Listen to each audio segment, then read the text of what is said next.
warm welcome to this week's edition of Breeding to Win, right off the back of another successful classic day which took place at Turfentine Racecourse yesterday. Well, we've got a busy show ahead of us, so let's jump right in and take a look at what's on the lineup for tonight. Fee catches up with Grant Knowles in regards to the Claverflay Race Day and football tournament at Durbanville on the 9th of March. My studio guests tonight are the team from Havisham Park. Fee chats to Oscar Folks. We bring you another Freeman Stallion. And last but not least, we promote Claverflay Stud's Cheltenham Festival Lunch at Vasco's on the 12th of March in aid of the Western Cape Equine Trust.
Claverflay Stud will be hosting their first race day at Durbanville Racecourse, which will take place on Saturday the 9th of March.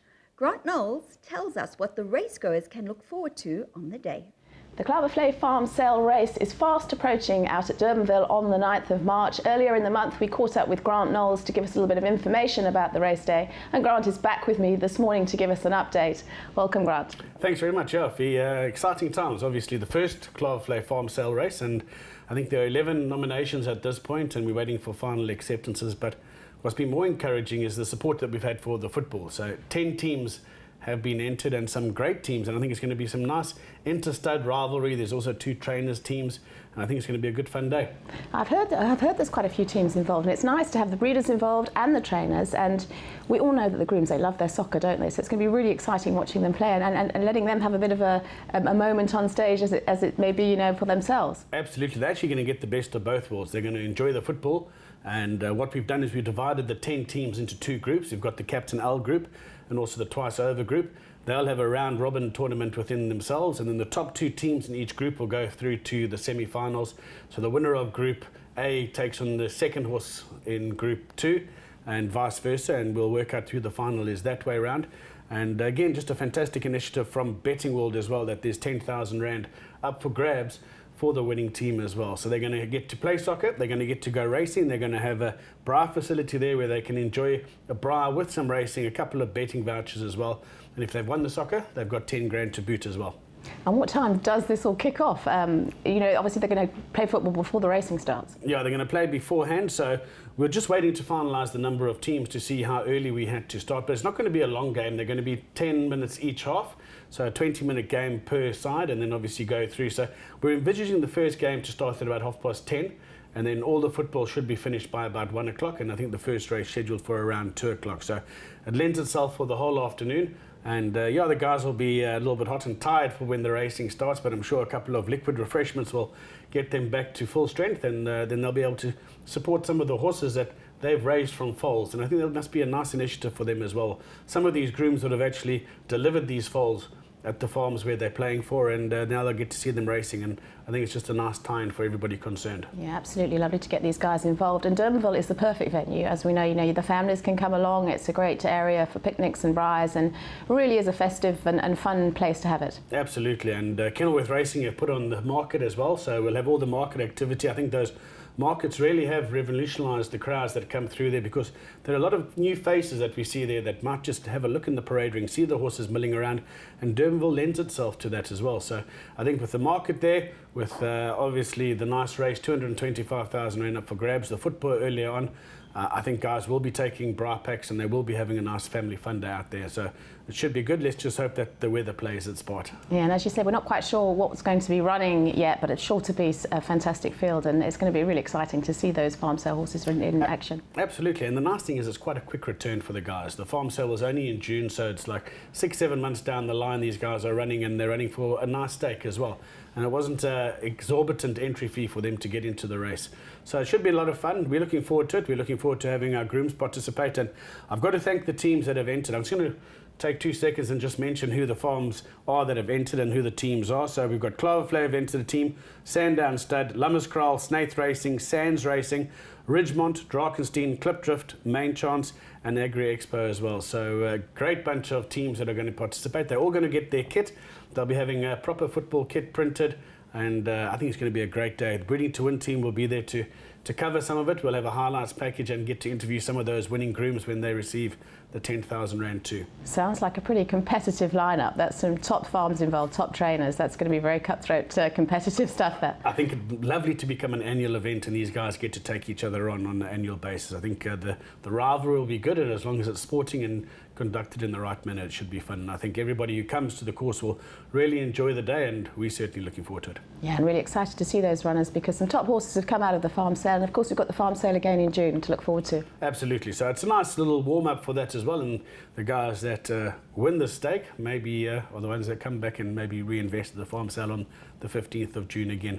We love the farm sale. It's one of the opportunities for us to get all the buyers to come to the farm rather than going to a sales venue, and they can see the farm, they see the stallions, and they wine and dine with us, and it's a really good laugh. I think most people do enjoy it. Great stuff. I'm looking forward to seeing you at Durbanville on the night. It's going to be a really, really fun day, and it's going to be great watching the football. Thanks. Yeah, absolutely. I was thinking of putting in a team, but myself, Ravor and Clyde Basil, we'll just stand across the goal mouth. I think that'll probably stop most people from scoring. Looking at the competitive lineup, I think it's best we watch. Thanks for chatting to us, Grant. Really looking forward to seeing you on the night. Brilliant stuff. Thanks very much. Well, I'm really looking forward to Durbanville races on the 9th of March. It's going to be a really, really fun day, the Cloverflay race day. We've got the football to look forward to, of course the racing and the braai, and it's going to be a fantastic family atmosphere.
Havisham Park is situated in the Highveld countryside in Daleside Valley. Not a very common place to have a breeding establishment, but to tell us more are the people behind the scenes. And of course, that's Nigel Riley and Katerina Riley. Congratulations on your marriage. Thank you. Thanks. How's it going? Firstly, before we get on to Nigel, how's married life treating you, Katerina? Because you're glowing. Perfect. You can't say anything more. No, it's, you know, as it was before, now it's just Better. It's better. Yeah, a lot better. I'm so glad to hear that. Nigel, lovely to have you in the studio on the Breeding to Win show. And how's Havisham doing since our last update? Havisham's doing really well, thanks, Jules. Yeah, we've done good. We had a really good year.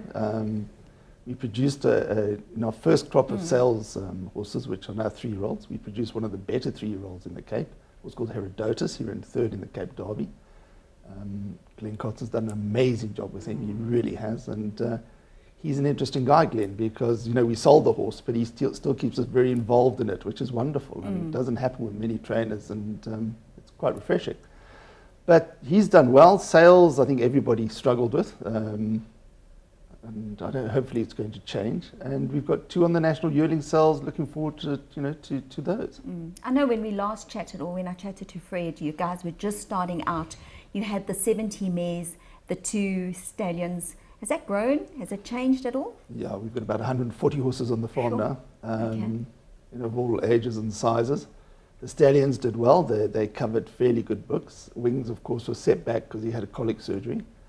But he's still, I think he's got about 40 mares in foal. Woofie's got about 30 mares in foal, which is quite good, for Gauteng-based sires. And also Wings, he got a very good quality book. He's got a lot of black type mares, a lot of mares that produce black type or sisters of black type horses. So hopefully the future looks bright for him. You've been scrutinised in the past for actually having a breeding establishment on the Highveld. How's it going? I mean, have you managed to change it around at all? I think people thought we were a bit impertinent at first, how dare we do this? But yeah, it's worked well. We've got a lot of clients that have brought horses to us. They like having their horses in Joburg. I mean, a lot of people are based in Joburg. They can come see the mares, see the foals. And I think that's what it is. It's more being involved with their horses, than having them sort of in other provinces. And they like it. They come out and, they see the foal grow, and it's great.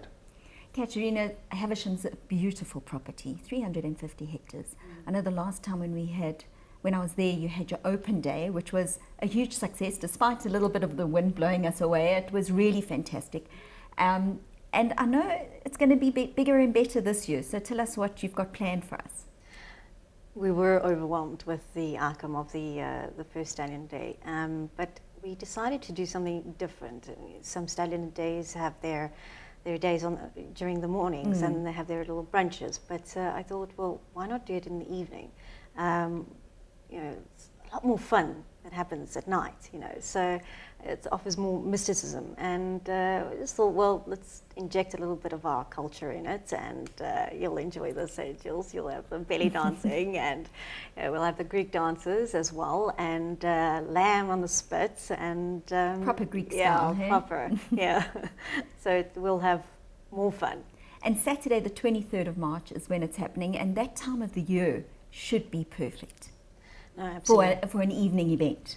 No, absolutely. I think the weather's going to be a little bit, a lot better, and especially by night, I think it's, people will find it intriguing. Yeah. You're very much involved with the marketing of Havisham, and you've got the social media side going. How's that taken off for you? It's done very well, actually, and there's a very good response to it. So you've got Shoal helping with Facebook and also with my Instagram page, and people are just adding, you just see the numbers going up with their interest in it. And but yeah, social media, by word of mouth, the sales coming up soon, and the stallion day, you get more and more. It's exciting. Exciting times for Havisham. There's also another reason, Nigel, why you're doing it on the 23rd, and it's not just because of the sales. No, the reason we're doing the 23rd is the following week's the World Cup. So we have a mare in Ireland who's got a horse called North America, who's, I think he's still favourite for the World Cup at this stage. So we're hoping that he wins the World Cup, and then we'll have a proper party thereafter. Well, let's hold thumbs. Yes. Tell us about the stallions, because you've got the Wings of Desire move feed. Have you grown the stallion base at all? No, we're looking at a horse now. We're trying to find a really fast horse. We want a fast horse. We're trying to find a horse from the acclamation line, Dark Angel type of horse to come here, that we get some proper speed, and not just cheap speed as the Americans call it.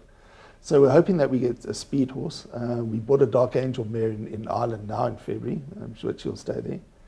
And yeah, we quite like that. I think it's something that we haven't got here at all, and hopefully we can introduce it and hopefully tempt some mares from the Cape and Natal to come visit us, which would be very enchanting. Be interesting. I mean, the whole breeding, when you start mating one pedigree with another, I mean, it's very intriguing. I mean, it's almost like guys look for speed on speed and to try and find the fastest bred horse. And of course, Fred is very involved in that as well. You know, Fred does all of that. I have absolutely nothing to do with that. And Fred's still going strong, obviously. Fred's a soldier. He's an absolute trooper, and it's what he does. It's his absolute passion, his pedigree knows, and he's really good at it. I mean, that's a strange thing. And when he starts showing you how horses that have done well, you know, sort of line up on his system, then it's you know, you get more faith in it. So we backed it 100%. Herodotus is a result of it, and hopefully, you know, it's going to follow through, but time will tell. How big do you actually want to grow? Because I mean, from 70 to 140 within a year, maybe less than a year, from when we had our first interview to now, it's grown almost double. It has. So, I mean, are you looking to double that next year? No. It's sort of at the point now where, you know, we're going to be a bit more selective. We did really well by mares. We didn't spend huge amounts of money. I think the most we spent was, I don't know, about 140 or something like that on a mare. But we put some really good mares and nice lines, black type sort of performers and those type of things. So, yeah, I think 140, 150 is very much the total. Guys, we look forward to seeing your yearlings at the sale. We look forward to joining you on the 23rd of March on the Saturday evening. What time does it start, Kat? Just 5 before o'clock. 5 o'clock sharp, Yeah. eh? Yeah. And the cutoff is 200 guests. I'm not really counting who's. It's all right. Just make sure that you reply. The catering is there, so it's fantastic. We'll be ready. Okay, well, we look forward to it. So no doubt it's going to be a huge party. Fantastic. Leaving it up to you, absolutely. Just looking forward to the breaking of plates as well.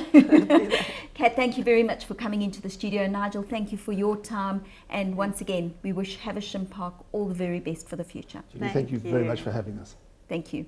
Well, thanks to Nigel, Katerina Riley, and make sure you're at Havisham at night on Saturday, the 23rd of March.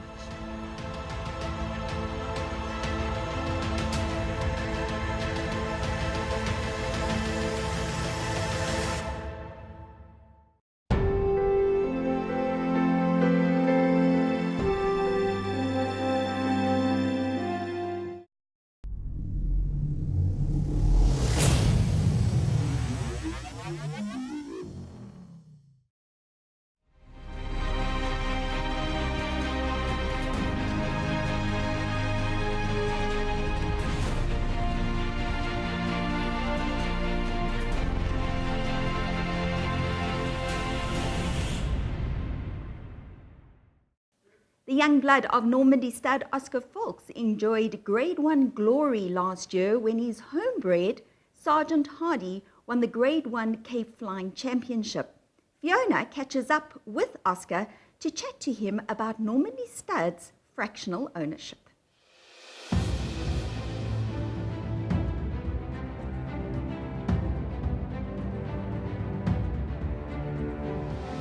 Well, we all know how expensive it is to own a racehorse, and it's so much fun. We all want to get involved. And Oscar Fulks has had the initiative to put together Normandy Racing, where you get the opportunity to have a share in 6 horses and lots of fun on the racecourse. And with me this morning is Oscar to have a chat about those horses. Oscar, it's a great idea, Normandy Racing. Thanks for coming on the show this morning. Thank you. Look, I mean, I can't claim any originality to the concept or the idea. Because, I mean, so many other people have done it and been the trailblazers. If you look at, you know, what Justin Vermaak has done and Grant Knowles and Matt Cock and others. I think what's different is that, you know, we've taken horses we've bred ourselves and they're 4 colts, and then we've added the racing careers of 2 fillies. So there's kind of free added value to it. And, you know, look, we no strangers to racing horses ourselves. And up until recently, when we've retired a few, my mother and I, as partners, had 9 horses in training, and all of them had won. And obviously Sergeant Hardy being the flag bearer. So, you know, to have 9 horses in training, they've all won, is quite an amazing strike rate. That's absolutely fantastic. Yeah. And we need to get people in racing, and it's the way to go, isn't it? They've got a chance of racing with 6 horses and you know, for a small price. Yes, we're allowing as small a share as 1%, and a 1% share costs roughly 750 Rand per month in training fees. If you budget 800 Rand, you're not going to be disappointed. And So, you know, yes, 800 Rand is not an inconsiderable amount of money but if you want to own a share of a racehorse, it's a very accessible way of doing it. And my personal experience is that even when you own 5 or 10%, you have 100% of the excitement. It doesn't diminish your excitement, it just diminishes the cost. And I think there's many other people who could tell the same story. Plus, when you own a share of 6 or 5 or 10 different horses, you spread the risk and you've got more chance of at least one of them turning out decent. If they all turn out decent, you've got runners every week. Yeah. Yeah, absolutely, because we all know horses are not machines. They get things that go wrong with them, and you're quite right. It means you can be going racing every week because one of them will be sound, one of them will be in action, and it does keep you going. And there's nothing better than a day's racing. Getting these people involved, they're going to absolutely love it. Yeah, you know, if you look at the people that do attend, you know, the quieter race meetings, those are all people that are connected to a horse in some way or another. So if you've got more people connected to horses, if horses have 40 owners instead of one, you've got a chance of 30 or 40 people being on the race course. And it's not just the 40 owners, it's their partners, it's their friends, their family, whatever. And, you know, syndication is a huge thing in Australia. And look, the financial rewards of owning horses in Australia are different to here. But there's no reason why we can't do the same thing here. It's a lot more work from a syndicate management perspective. There's a lot of education that has to happen because, you know, people buy the share in the horse and they think, okay, when's my horse going to run? Well, sorry, it hasn't been broken in yet. And by the way, I'll show you a video of the horse being long-reined and being broken in properly, and it could be 6 months or maybe 12 months before your horse races. So it's a very long lead time. And so the syndicate manager has a big education job to do. But that's also exciting for any owner. It'd be lovely to come here to the stables and watch your horse getting ready for that big day as well, and which I'm sure Justin would be more than happy for people to pop in. He will be the trainer of the horses. Yes. So we have a WhatsApp group for the syndicate. I try and put as much interesting stuff in as possible. You know, if the horses have gone to the track for the first time, or the video of them long reining, or whatever. You know, you've got to. For me, you know, horse races run in a minute or a minute and a half, or, you know, depending what the distance is. What makes it exciting is the build-up to it. You know, going to grass gallops at Durbanville or Kenilworth, going to the beach with the horses in Muizenberg, and when you're involved in all of that stuff, then it becomes more real. And because you can't, you know, if you'd said it's only for that minute, the excitement probably isn't quite enough to justify all of it. I couldn't agree more. They become like your child. You follow them through every step and you look forward to that day's racing more than ever. Now, you've got the 6 horses. Pedigree-wise, you've got the 4 colts and the 2 fillies. How are they bred? There are, 3 philanthropists. There's a Path Fork, there's a Wiley Hall, there's a Mamba in Seattle. So they're not necessarily the most, you know, fashionable pedigrees, but they're all individuals that we think have a chance. You know, one of them is out of a mare called Centre Court, who has 100% winners from all of her runners. You know, she just doesn't know how to breed a maiden. Maybe she'll prove to us now that she can, but these are horses that we think have prospects and we're willing to make the investment. So it's not as if, you know, it's not a hospital pass where we're saying, okay, well, we want you to pay for the horses and might be good or not. We there alongside, and so there are no guarantees in this business. You can manage the risk and their probabilities, and we think we have a decent chance with these horses. Yeah, well, the 6 horses are going to be in training with Justin Snaith now. He's obviously got a good eye, knows exactly what he's doing, so he'll know where they are and when they're ready. And you've got some of them that could be running in the next few months. Look, they went into training in December. You know, Path Fork, they generally come fairly early. I think the Centre Court colt could be, you know, sprinter type horse. Some of them will be 2,000 metre horses. So that also gives a range of possibilities from sprinters to middle distance horses. And, you know, we could have a run in the Met, who knows? Yeah, but we could also have a run in the Cape Flying Championship if they're any good. So we're not all focused on speed or stamina or whatever. So there's a range of possibilities. Yeah, I mean, we can't sort of talk too big and too far ahead, but as we spoke about syndicates overseas earlier, I mean, there's wonderful syndicates in England, which I think you spoke about before at Ascot. You know, you can go and win the Derby in these bigger syndicates. Yes. Even if you only have a small share, you're having 100% fun of that big race. Exactly. And so, look, possibly we could have our first runner as a 2-year-old. It might be a couple of 2-year-old runners. But, you know, Justin gives the horses time. We're probably not going to see them at full strength until, you know, this time next year. But there would have been some runners by then. And some of these new owners, just to go to the Met would be absolutely fantastic if Justin can manage to get some of these horses to that stage. But we're going to have a look at them this morning, the horses, and just see how they're doing. But there are shares still available, aren't there, Oscar? Yes, we do have a few shares available, and literally as little as 1%. So, you know, I think 1% share is something like 6,000 Rand, and then in addition to that you pay your monthly costs, which are roughly 750 to 800 Rand per month. And but that is a 1% share in the racing career of all 6 horses. So it's not just one horse, you've got 6 chances. Absolutely. When you look at that bigger picture, that's a fantastic opportunity. As we said, you're always going to have something running. You're always going to be busy once they start making it to the racecourse. Yes. And if people are interested, they must get in touch with you, Oscar? Yes, please. OK, well, we'll put your number and details up and we'll take a look at the string of 6 this morning. I think it's a really, really exciting opportunity for anyone out there who wants to get involved. Cool. Thanks, Fee. It's always good to have Oscar on the show. This is an absolutely fabulous initiative, Normandy Racing, the new syndicate, and they've got 6 wonderful horses to race, and we look forward to seeing all you new owners on the course with lots of enthusiasm.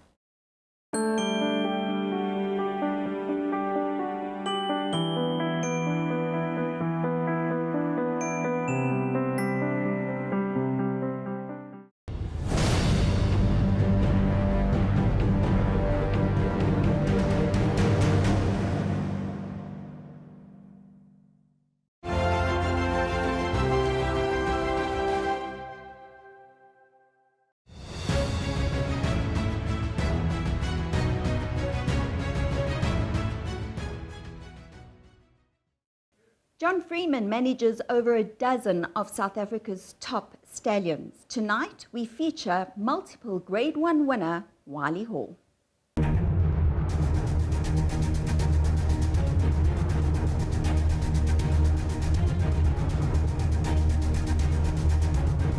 Wiley Hall is the only multiple Grade 1 winning son of Australia's undisputed king of sires, Redout's Choice, at stud in South Africa.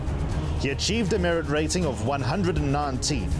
A versatile performer who beat Turfentine 1400-metre course specialist White Line Fever at Grade 2 level and also won the Turfentine stallion-making Grade 1 South African Derby. First passed the post in 3 Grade 1 races and earned a cheque in 6 Grade 1 races. He is a half-brother to champion sprinter, Absolute Champion, who beat Silent Witness, breaking his own track record in the highest-rated sprint performance in the world in 2006. He is also a 3-parts brother to Grade 1 Oaks winner, Anna Marto. Wiley Hall's striking hands and heels defeat of a high-class field in the Grade 1 South African Derby is especially significant because his race record combines speed and classic class. Wiley Hall, that comes together with Gothic as they pass the 200. Warhorse, here comes Talina, who's finishing strongly on the stand side. Wiley Hall is there. Gothic, Talina's on the outside, but it's Wiley Hall now coming to the lead into the closing stages from Gothic, and Wiley Hall has won the SA Derby. First past the post in the 2014 Vodacom Durban July, Wiley Hall was denied victory in the boardroom. Wiley Hall legislates now alongside. Wiley Hall legislate. Futurist flying on the inside. Here it comes. Wiley Hall perhaps ahead. Wiley Hall. He warmed up for the Grade 1 Champions Challenge with a fluent win in the Grade 2 Colorado King Stakes. Wiley Hall goes for home and he looks good for victory. Wiley Hall wins the Colorado King Stakes. And then he won the Grade 1 Premier's Champions Challenge in fine style. But it's Wiley Hall on the stand side, half the deficit, no worries. Matchmoo tries hard in the closing stages. Wiley Hall, Matchmoo tries hard, but she's not going to get there. Wiley Hall beats Matchmoo. Wiley Hall's triple champion sire, Redout's Choice, is the undisputed king of Australian sires. Wiley Hall earned a check in 10 stakes races, including 6 Grade 1 races.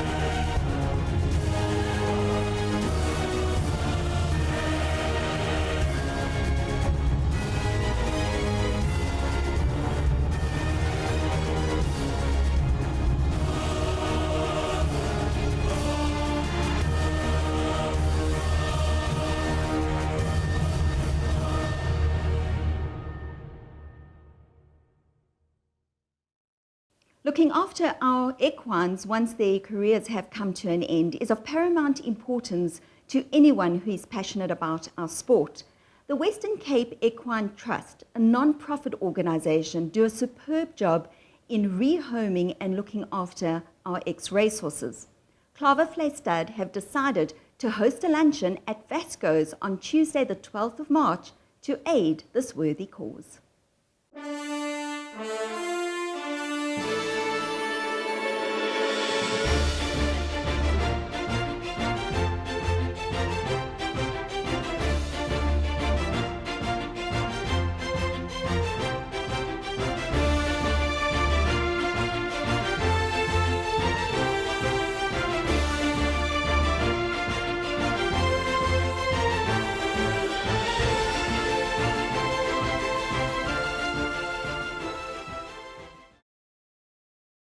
Well, that's a wrap for this week's edition of Breeding to Win. Thank you for joining us, and don't forget to join us next week for more Breeding to Win action. From myself, Julie Alexander, and the rest of the Breeding to Win team, good night.